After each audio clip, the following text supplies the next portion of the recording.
بسم الله الرحمن الرحيم. What is the Islamic ruling on celebrating Father's Day, Mother's Day, birthdays, etc.?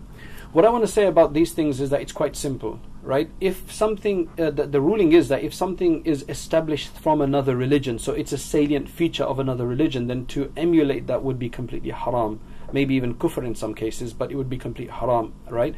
However, these things, this birthday and Mother's Day, at least Mother's Day and Father's Day, they're not from another religion. They're something that has been stipulated, that has been established through community, right? People have come up with these ideas. Personally, I think it's I'm not a conspiracy person, but I just think it's capitalists, right, trying to capitalize on these days, because then they can sell all of these gifts for Mother's Day and add a bit of revenue, generate a bit of revenue, and so on. So what I personally think is that really, like, if you look at birthdays, for example, whether it's halal or haram to celebrate them is another story, right? The main thing is that what should we really be doing? I mean, what did we do to become 15 years old or 20 years old or 30 years old, right? We didn't fuel ourselves. I mean, at the end of the day, we're just living our life and we're enjoying our life, right? So I don't see the point of celebration.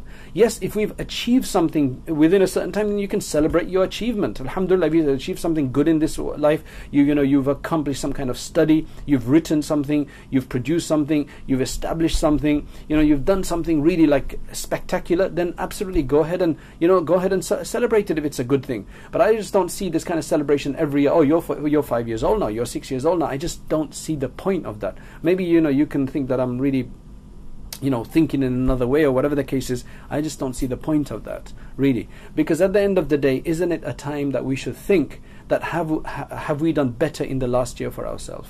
Right? Are we better Muslims? Are we closer to Allah subhanahu wa ta'ala? Because every year that passes and every birthday that comes up, aren't we that much closer to our death? Right? Really? Aren't we that much closer to our death? So that's really what I would be thinking about during this time. Right?